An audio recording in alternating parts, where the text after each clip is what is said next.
So we start with cup product here. Now cup product is what makes cohomology interesting and different from homology. To start with, we have to first start with, say, elements of cochains. Yeah, so we take a cochain, say phi, and another one I'm going to call as psi. Yeah, phi is in the kth part, psi is in the lth part.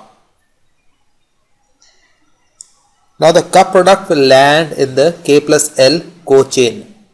Now when we are talking about cochain, we know elements of cochains are nothing but functions acting on singular simplices and taking them to the coefficient ring R. So we obviously need a singular simplex on which these maps will act. So since we are talking about K plus L part, we need a K plus L singular simplex. So now the cup product is defined as naturally as possible. Now you know phi is part of the kth chain, cochain. Yeah, so phi is part of ck, that is cochain. So phi will act on the, you want phi to act on sigma, but sigma acting on a delta with superscript k. Yeah, so we obviously, you take the first k vertices here because phi is part of ck, so this map makes sense. And obviously for xi part of cl, we have to take vertices from 0 to vl. So rather than taking from 0 to vl, we just shift it by k, so vk to vk plus l.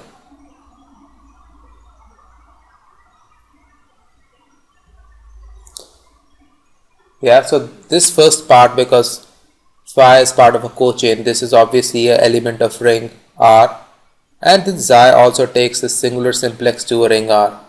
The product of two elements in a ring gives us an element in ring.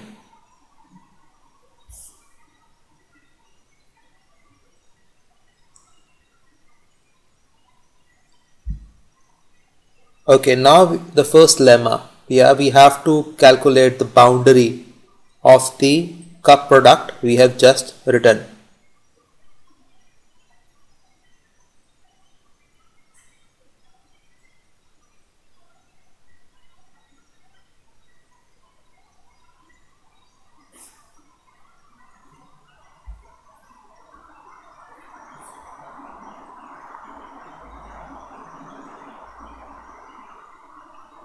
So this is the lemma we have at hand, and we need to prove this.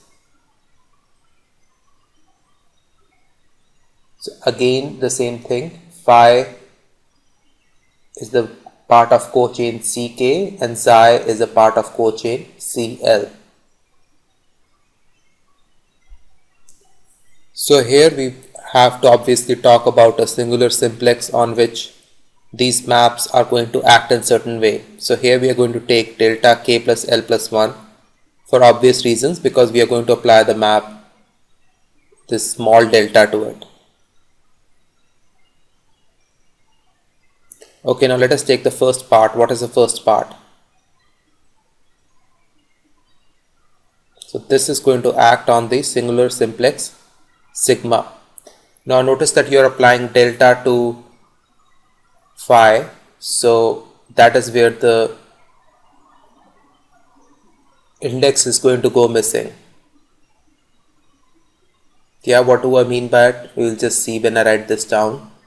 So phi will act on the simplex sigma, but since we are delta phi, it does not act on ck, but with one vertex missing. Yeah, so that is what I mean. So you applied delta here.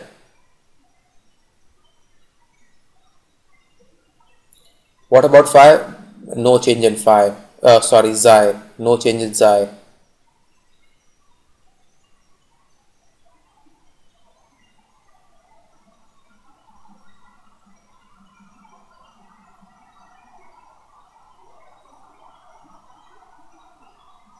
Yeah, because there is no delta attached to it.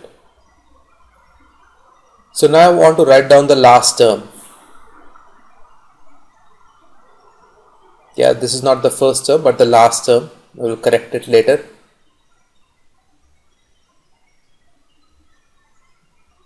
Yeah, let us correct this right now.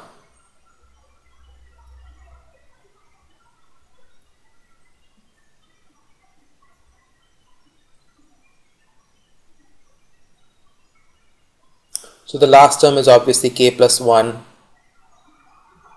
So since it's a last term, so the delta is acting on this first term, which I am calling phi.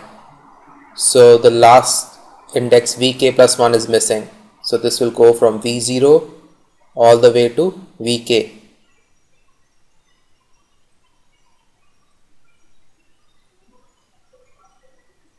This nothing impacts it, yeah, because there is no delta acting on this one.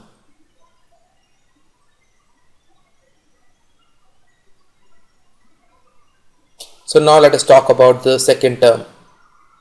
Yeah, so the name I have given it is first map I'm calling as phi, yeah, plus cup product with delta xi.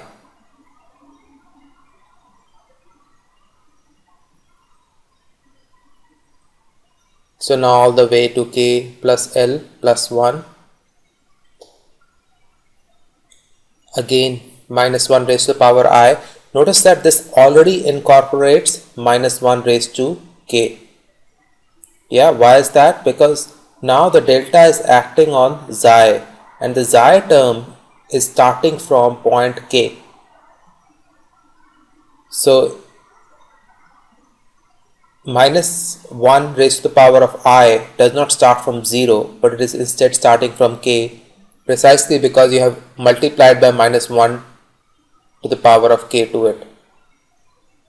Yeah, so this minus 1 to the power of k was actually needed for this expression to make sense. Okay, I repeat it again. So minus 1 to the I incorporates k precisely because now what I am writing, the second term, it starts from vk instead of v0.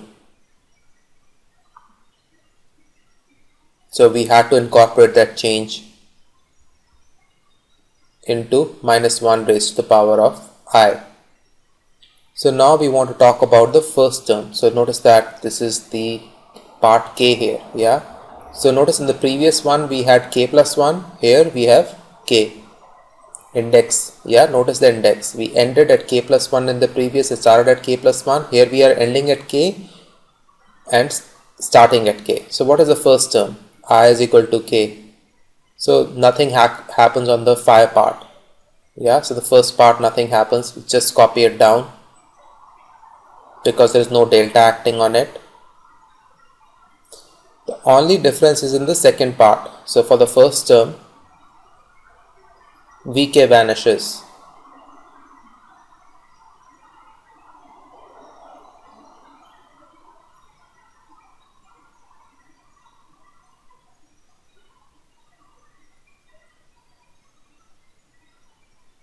Yeah, so now this term is exactly as the last term in the previous expression, except that it is negative of the previous one because the last term had minus 1 to the power of k plus 1 and this first term has minus 1 raised to the power of k.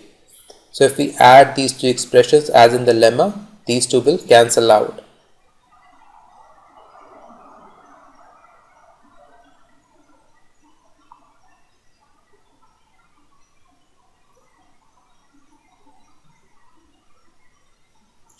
So what do we have? So this is what we wanted to prove. Yeah, so this is the definition of delta. Yeah, so this delta becomes the other delta, as you know, yeah. So yeah, so so this part which I have written is just the definition of the co-boundary map. So what is delta of sigma?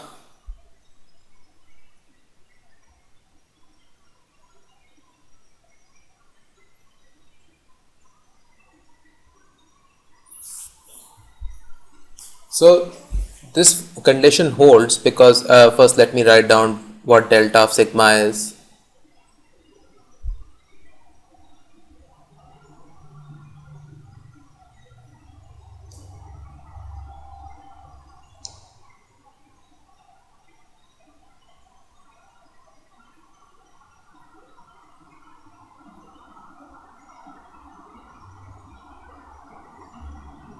So up to index k, yeah, so up to index k we use the first term, yeah, this is where it acts, delta phi acts here. As you see, you go from 0 to k because k plus 1 term is not there, we already cancelled out the k plus 1 term. So this acts on delta sigma from till k, and this is what it should be because phi is part of ck. What about the second term?